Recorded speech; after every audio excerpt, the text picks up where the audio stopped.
Now, without further ado, it is my pleasure to introduce today's first speaker, Pat Brazeau, Director with Ipsos' U.S. Channel Performance Team. Pat, you have the floor. Thank you, Ellen, and thanks to everyone who's just joining in and everyone who's joined today. We're excited to talk about how Ipsos U.S. Channel Performance can help ensure that your curbside and in-store processes are delivering to your brand standards and customer expectations. So to go through a quick agenda before we dive in to the details here, I'm going to take about the first 10 minutes to dive into the current state, as well as some key relevant trends and insights. From there, I'm going to hand things over to our co-speaker, Carlos, who's going to dive into our research approach and walk through a recent case study. And at the end, hopefully we'll have left enough time to address any questions that you might have. But as Ellen stated, we will definitely follow up via email if we didn't have time to get to your specific question. And apologies if I'm looking back and forth left and right as I am changing these slides. So diving right into it, we obviously all know that we're in the midst of a global crisis, and as things are starting to reopen across the country, this crisis has profoundly impacted the way that consumers have prioritized every aspect of their life and how they're exhibiting new behaviors across the board, including shopping behaviors. Things like changing rituals and other needs forced by lockdown. Retailers and manufacturers have dealt with supply and availability issues, which have definitely trickled down to the consumers and the customers. There's been operational challenges of maintaining in-store distances, as well as other health and safety measures that are being implemented for essential retailers, and now non-essentials as we start to see those stores open up across the country. Trickling down all the way to an increased adoption of e-commerce, which is why we are here today.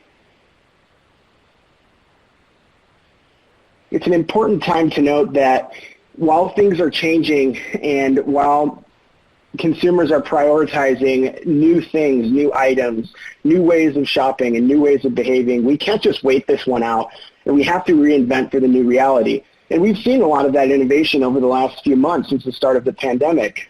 I start to think about all of the small mom and pop retailers and restaurants who had to adopt curbside and in-store pickup possibly for the first time, and even having a digital channel.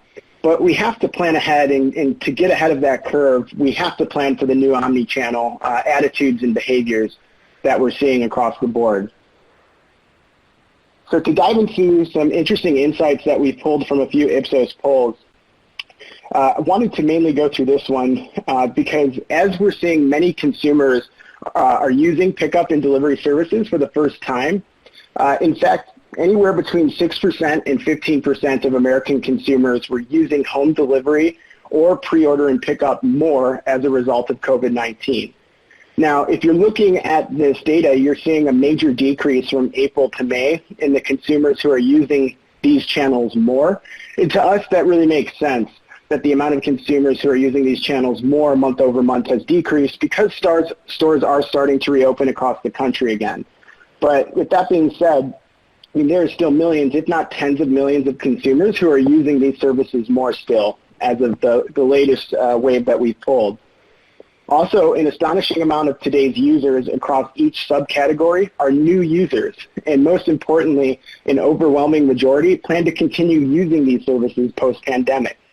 So this is why it's a critical time to ensure that your curbside and in-store pickup experiences are making a long-lasting impression, especially for new users who are trying this channel for the first time, because the services that stand out the most now have an opportunity to build long-lasting loyalty within this channel as we see consumers continue to use these post-pandemic. What I thought was also interesting on this slide is that among the new users who expect to continue using these services post-pandemic, if you look at restaurants, home delivery and pickup, there's actually been an increase from April to May in the amount of new users who expect to continue. So if I'm a restaurant brand, I'm thinking about, what are we doing right? What's really sticking with new users right now and that we've done over the past month to really increase that loyalty, even though the amount of users who are using them more might have decreased. If I'm looking at Some of the other categories that align with my industry or my brand, like groceries or non-essentials, thinking about electronic goods or home goods, they're seeing the same decreases in users who are leveraging these channels more, but they're also seeing a decrease in the amount of new users who expect to continue. So to me, that just spells out barriers. There are challenges that new users are facing currently, even though they're using this channel more still. And we need to uncover what those are so that we can improve the customer experience within these channels.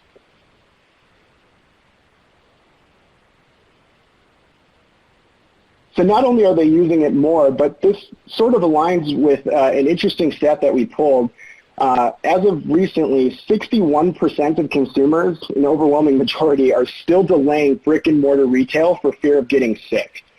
Now, does this mean they're not shopping? No. But with the majority of shoppers still being fearful of shopping at the store, brands need to adopt a digital-centric customer journey to succeed in these challenging times.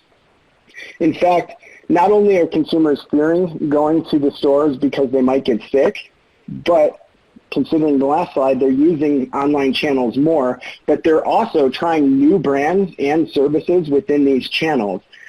As seen below, 15% of consumers are using home delivery and pickup from grocers, but they're also using new brands and services. So that could mean they've been using BOPIS or curbside for some time with restaurants, but maybe they're trying grocery or they're trying specific brands for the first time, like Target or Kroger or Best Buy. Because of this forced confinement, it's allowing these consumers to branch out these channels and ultimately experience new brands and services. Now, that also can be true for third-party or first-party services when it comes to buy online, pickup in store. For example, they might be using DoorDash or Uber Eats quite frequently, but maybe they're experiencing first-party curbside experiences for the first time for brands who have the applications and the services built into their own first-party mobile applications as well.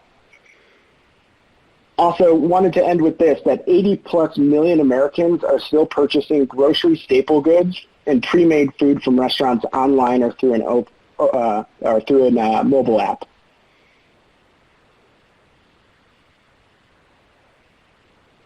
Now, even though there's fears today, it's important to note that as things continue to reopen, things are not going to change overnight, especially when it comes to consumer sentiment. And while this is not a direct relation to a global pandemic of this magnitude, maybe like the flu epidemic that we saw in the early 1900s, we've observed in the past that anxieties from a global situation or recession, in this example, after the 2008 Great Recession, can persist on for years, as seen with only a 5% decrease in the concern about the economy among consumers year over year over the course of 2009 to 2011.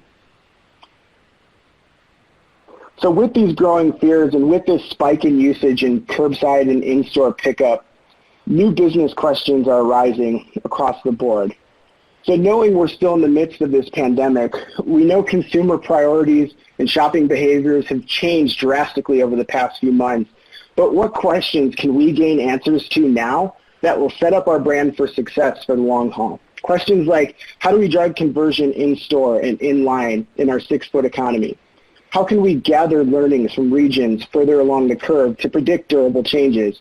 And most importantly, why we're all here today, how can we ensure our in-store and pickup experiences deliver on customer expectations so we can capture long-term loyalty within this channel? To show how Ipsos can help, I'm actually going to turn things over to Carlos, our VP of U.S. Channel Performance. Carlos, the floor is yours. Thanks, Pat. So I'm going to dive into the methodology that Ipsos uses, that our channel performance team uses for how we conduct in-store and curbside pickup. And to begin with, we've done this work for quite a few years, and we've done a number of different projects for different clients, different industries. And we put together what we think is a framework that works well and is easy to replicate and get consistent results. Quick overview. So there are a lot of different ways that I'm sure all industries, all brands can measure feedback, thoughts, and perspective of how you are doing with regard to your in-store and curbside pickup. The methodology, the framework that we put together, we start with an online survey. We then ask shoppers to actually complete an in-store or curbside pickup purchase from beginning to end. And the reason we do that is recall is problematic, and it is difficult to control a lot of elements of the experience without actually having somebody do a very specific and somewhat scripted shopping journey. So that is what we generally do at a very high level. So let me start with the online survey. When I say an online survey, the online survey matters only insofar as we are able to put together a driver's analysis of the dependent variables and the independent attributes that drive specific behaviors. And what we're looking for, in a nutshell, is what are those key attributes that are table stakes? What do you as a brand have to deliver on?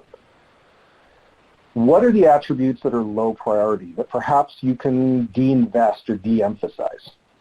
And most importantly, what are the differentiators? What are the 3, 4, 5 attributes that if you nail, if you succeed on, will set you apart from your competition? Now, when we put together drivers' attributes, what we're looking for is their predictive nature against certain dependent variables. And over the years, we've used a number of different ones: satisfaction, NPS scores, company effort, company trust. The one that we like the best is likelihood to return, or likelihood to reuse. And the reason that we like that one is it's very intuitive, very easy to understand, and it's also very actionable. At the end of the day, what I want is I want shoppers to come back and use this service more. That is a very simple argument to make to brands.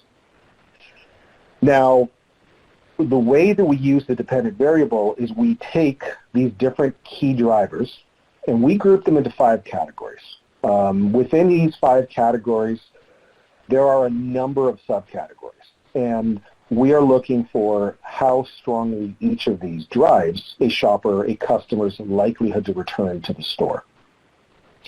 And what we're doing is essentially we start with that online survey of customers, shoppers, folks in the industry, and they are authentic customers. We're looking for the attributes that drive their satisfaction, their likelihood to return, and then we measure the performance of your brand or your competition's brand against these specific attributes.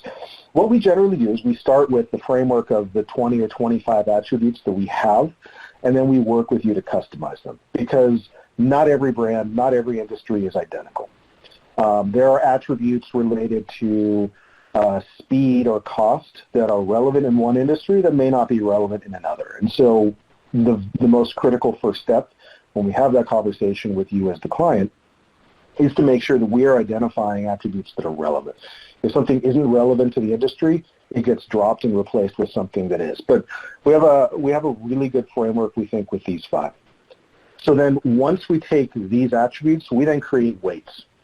And the mystery shopping results have weights applied to them.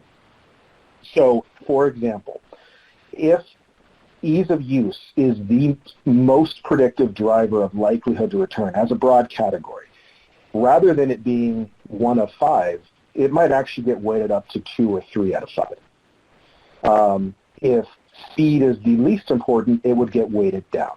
And that is, broadly speaking, how we do this. Now, as I said, we've done this a number of times. We have a general sense of what the drivers should be.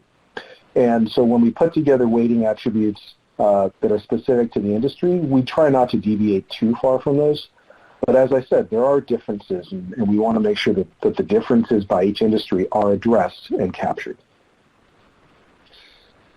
Then, as Pat mentioned earlier, we measure that full omni-channel journey. It's not good enough to just look at the pickup process or just measure accuracy. We go through the entire journey from beginning to end. So what we generally do is we have somebody make a purchase either on browser or using an app. Then they go and pick up that purchase, and then they measure very specific attributes that we've determined from that previous driver's analysis. Now, one of the keys here, and the reason why we use mystery shopping, is the ability to control what gets measured and what doesn't get measured.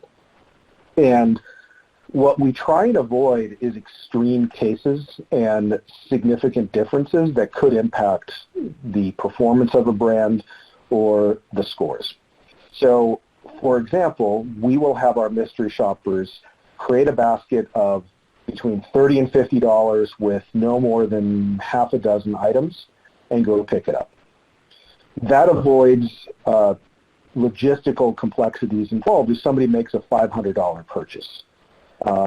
Or, again, there are financial concerns if somebody's making a $1,000 purchase, right? Not everybody's able to do that in a mystery shop, and we generally try and avoid that.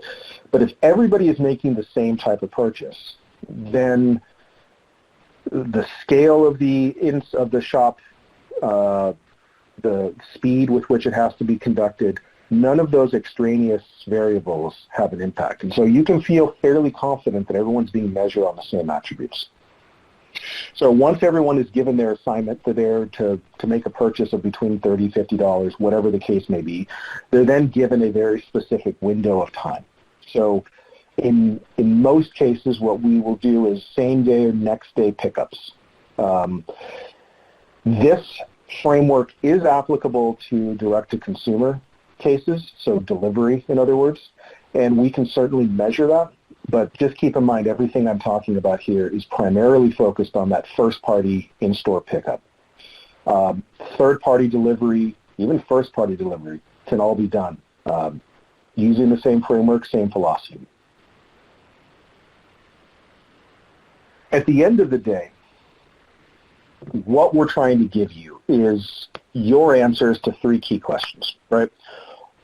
From the driver's analysis, what are those key differentiators? What are the attributes that are most critical and will set you apart from competitors in the industry? Then the comparison. How are you performing against your competition? And given how you're performing against the competition, what are the strategies that you can use to either beat them or exceed them? Lastly, obviously a measurement of how you are doing on those key attributes is really critical, because if you are performing well on those low priority attributes, that doesn't help a whole lot. The last piece that I wanted to talk about is activation. I'm sure we all understand in the insights business and operations business that information is great, but information that's not acted upon isn't all that useful. And so we want to make sure that we are doing everything we can as a partner and you are doing everything you can as a business owner to implement changes. So once the measurements are completed and we've identified the attributes that are important, then we work with you to make sure that these changes take place.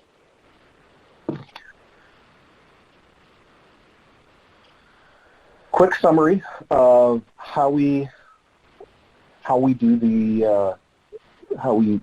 this sort of work and what the framework looks like.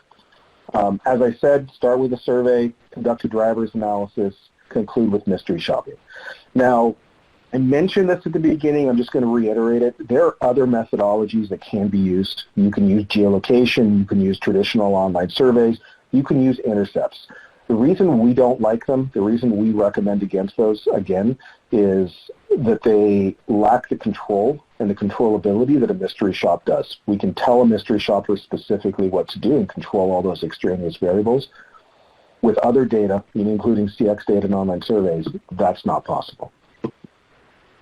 So next, I'm going to talk about a case study that I ran a few years ago that really served as the impetus for developing a consistent framework. This was a study that we did, and it worked really well. Client was happy. Every question that was asked was answered. But we walked away with a few key learnings that I wanted to talk about.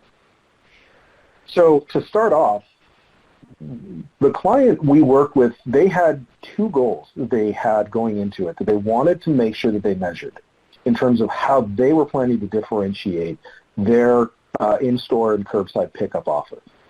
And essentially, they wanted to deliver a shorter fulfillment time and a shorter on-site wait time. So from the moment that you, as a customer, arrive at the store, it was a very quick process compared to the competitors of how you came out. If the baseline for a competitor was, let's say, 4 minutes, they wanted to do it in 3 or 2. And so we assessed end-to-end pickup operations across both the client and its key competitors from beginning to end. So from the purchase, building the basket, all the way through to the pickup. And you might remember I mentioned before that there are cases where there are differences by industry. This fourth bullet down here is one of those key ones. If you are a grocery retailer, substitution and availability is something that is set up at the beginning, and all customers understand that they may have to substitute products. If you are a technology retailer, that doesn't work. You cannot simply substitute a product. It may not be available, but you can't substitute it. So this is one of those attributes that was measured in this case study that is not necessarily applicable to all.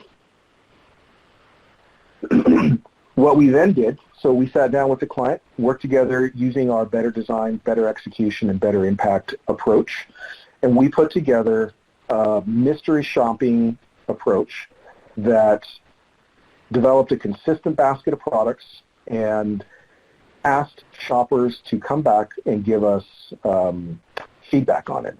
Shoppers basically created a basket, were required to pick it up within, I think, 6 hours whenever they made their order, and then had to follow the store's requirements for how they did the pickup. So you arrive, you make a phone call, you go to the desk, whatever it was. And then they provided feedback. There were a few key takeaways that I wanted to mention. Some of you may already have gotten to where I was going with this one. What we didn't do on this study, we didn't do a driver's analysis. And we walked away from that particular study saying driver's analysis would have been really helpful here. Not because we thought that the insights were not useful and weren't helpful, but because we all, including the client, walked away kind of wondering, did we miss something? We answered all of their questions. We identified the ways that they were differentiating and not differentiating themselves. We identified the areas of opportunity where they could outperform competitors. But because we didn't do a driver's analysis on that one, we didn't know which were really critical. We all had thoughts. We're all intelligent people, client included. But at the end of the day, that probably was the biggest takeaway. And so after that particular project, we mandated a driver's analysis on all of these programs that we run. Otherwise, what we do is taken directly from that project. But the driver's analysis is the only component that is different. So with that, Pat, I'll turn it back over to you for questions. Awesome. Thank you, Carlos. And we have a couple of questions that came through, one in the chat, and it looks like another one came in right before the webinar started. So Carlos, I'll direct this one at you, and I'll chime in where I can too. So can we apply our framework to other methodologies like online surveys and other CX surveys, etc.? Yeah, and I talked about this a little bit before. We can, it's not best practice. And again, it's not best practice because we don't control any of those things, and we don't control what a shopper is experiencing and what the process looks like. There are times when a brand will want to know what a real customer is doing, or they want to get a taste of what the industry is doing without any controls. And at that point, yeah, the framework works absolutely superbly, except for the lack of control over basket size, time, and specifically what you're buying. And so that's why we can do it, but it's not best practice if you want an objective read. If you want a subjective read, by all means, but an objective read, there's better ways. Completely agree. And I think it's also good to note that, we can definitely blend our solution together with other solutions to paint the full picture as well.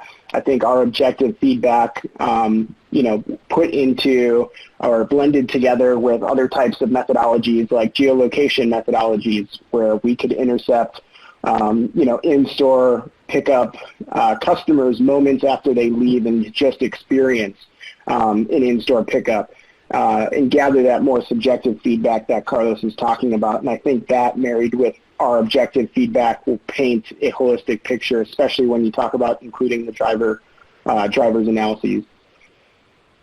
Yeah, just to sort of echo and reiterate something there, the reason to use mystery shopping is that it's objective, or at least as close to objective as you get when you're talking about humans. If you use other techniques, and even if you use mystery shopping, you can get subjective feedback, and there's a lot of value in experiential mystery shopping. But at the end of the day, mystery shopping's primary value is objective measurements of a brand's performance. Absolutely. Thank you, Carlos. And we got one more question, which came before the webinar started, looking to know if hot zones or dwell zones have changed as a result of in-store pickup and curbside. So it's very interesting, kind of going back to one of the slides I was presenting earlier. Considering that 8 to 10% of American consumers are still using pre-order and pick up more at retailers as a result of COVID-19. If I'm a CPG company and I'm looking at this information and thinking, maybe where I can create new or unique product placements in the store to capture impulse buying behaviors, that's sort of the way I'm thinking about it. So really interesting to see that type of data and, definitely something that we can capture along the way throughout the process. Every KPI that we measure is completely customizable based on each client and, each experience that we are essentially measuring. So while they're in the store and, capturing pictures and answering questions along the way, we can even ask them about any products that are standing out near the in-store pickup area. So that's definitely something that we can find out for you. Yeah, Pat, and I would add, this is an area where experiential mystery shopping or even a different methodology is sometimes more valuable. Because one of the questions that I get a lot is, how is shopping behavior changing, and are consumers bundling purchases? So, for example, are customers going to big box retail and buying things there that historically, February and before, maybe they'd have gone to 3 or 4 different retailers and bought. And the follow-on there is, when somebody's making an in-store or curbside pickup, does that limit or does that increase their basket size? In theory, it eliminates impulse purchases. But on the other hand, there are impulse purchases that you'd make online that you probably wouldn't make in the store. And that's always something that's important to measure.